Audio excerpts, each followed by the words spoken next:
अस्सलाम वालेकुम नाज़रीन, हमारे YouTube चैनल को सब्सक्राइब करें और बेल आइकन को जरूर क्लिक करें ताकि आप तक बीमारियों के हिसाब से और ब्यूटी के लिहाज से हमारी रेसिपीज बर वक्त पहुँचती रहें। हमारे साथ एक कॉलर है याया। अस्सलाम वालेकुम याया, कैसे हैं? वालेकुम सलाम। खूबसूरत लड़की, कैसी हो? ठीक ठाक, फिट फाट। आप सुनाए, कोई जुकाम शुकाम तो नहीं हुआ?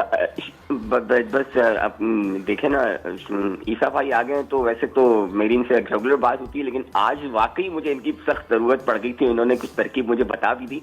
हर घर में फ्लू और नजला फैला हुआ है और लोग बेचारे घबरा रहे हैं कि कोविड तो नहीं होगा, लेकिन मेरे ख्याल में घबराने से बेहतर है कि आप कुछ उसके लिए रेमेडी कर लें। डॉक्टर साहब, मुझे ये पूछना है आपसे ही कि देखें, आपने बुखार का तो बता दिया, डेफिनेटली बुखार भी साथ होता है, लेकिन क्योंकि गले के लिए हर डॉक्टर एंटीबायोटिक दे देता है और फिर वो बड़ा ड्राई भी हो जाता है गला। मुझे कोई ऐसी तरकीब बता दें, मेरा गला शदीद खराब है और दर्द बेइंतहा है और मैं एंटीबायोटिक खाना नहीं चाहता, तो आप मेरे क्या रेमेडी देंगे मुझे? मैं आपको किचन से बताऊंगा कि आप कौन सी चीज़ें लेंगे कि एंटीबायोटिक बन जाए, आपको डॉक्टर की ज़रूरत ना पड़े। जबरदस्त। एंटीबायोटिक खाना वैसे मुझे भी बहुत बुरा लगता है। सच्ची बात ये है कि मेडिसिन तो है, लेकिन क्योंकि अब वो लोग भी जल्दी सही होना चाहते हैं, डॉक्टर भी चाहते हैं मैजिक हो जाए, तो ज़्यादातर थोड़ी थोड़ी चीज़ पर एंटीबायोटिक लिखी जाती हैं। ऑप्शन नहीं है, आपकी बॉडी उस तरह की है नहीं, आपके खाने पीने, आपके लाइफ स्टाइल वो है नहीं जो होना चाहिए। डॉक्टर साहब, अभी मेरे पास रिसेंटली ना, थोड़े दिनों पहले ही, अभी हाल में ही एक डॉक्टर आए थे, पीडियाट्रिशियन थे। उन्होंने कहा कि हम लोग इतना ज़्यादा परेशान हो रहे हैं, बच्चों को इतनी सारी बीमारियां हो रही हैं, मगर क्योंकि बच्चों को इतना ज़्यादा एंटीबायोटिक दिया जाता है, तो जब बड़ी बीमारी होती है, जब वाकई में एंटीबायोटिक की ज़रूरत होती है, तो वो असर नहीं करती। क्योंकि आपकी बॉडी जब इतनी हैवी मेडिसिन जब ले चुकी होगी तो वो ब्लड में केमिकल तो आपके रहता है, फिर आप जब कभी ऐसी बीमारी में आते तो अक्सर फिर छोटी मोटी दवाइयाँ काम नहीं करती। That's what he was saying. He said कि एंटीबायोटिक तो अब जैसे मैं इन्होंने बताया कि जी मैं एंटीबायोटिक नहीं लेना चाह रहा हूँ, बिल्कुल ना लें, लेकिन उसका अल्टरनेटिव होता है। बिल्कुल, अल्लाह ताला ने बनाया है कुछ ना कुछ और वैसे ही काम करता है जैसे एंटीबायोटिक काम करती है। जबरदस्त। तो उसके लिए आप क्या करें?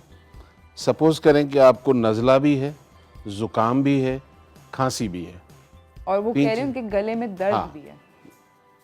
वो खांसने की वजह से कुछ लोगों को यहाँ भी दर्द होता है और कुछ लोगों को पसलियों में भी दर्द होता है, इस हद तक खांसी होती है। तो ऐसी सूरत में बिल्कुल सिंपल, आप अपने किचन में जाएं, सबसे पहले मुलेठी, सदियों से वो एक लकड़ी आती है मीठी, गला खराब होता थी, मैंने चबाई थी एंड आई वाज लाइक, हाय ये तो मीठी है। आई वाज एक्सपेक्टिंग कि मतलब बुरा टेस्ट होगा, बट वो स्वीट होती है। तो बड़ा जबरदस्त है।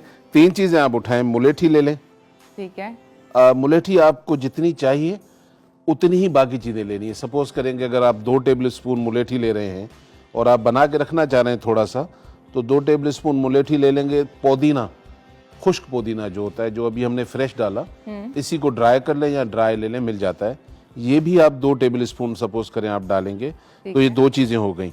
सौंफ आपको चाहिए, ठीक है, ये भी पाउडर बना होना चाहिए। 3 चीज़ें हैं ये टोटल, हमने तीनों के 2-2 टेबल स्पून डालने हैं और मिक्स करके रखना है। अब इसकी 2 सूरतें हो सकती हैं। कुछ लोगों को पाउडर लेकर पानी पीना अच्छा नहीं लगता, तो वो 1 कप नीम गर्म पानी में 1 टीस्पून डालें और सुबह शाम पिएं, तो नज़ला, जुकाम, खांसी से वो बच जाएंगे। सही। तो ये उनकी एंटीबायोटिक और मेडिसिन भी हो गई। अब मुझे पता है बाहर से इनको लेना क्या पड़ा, कुछ भी नहीं, ये सब घर में होता है। घर में होता है, हाँ।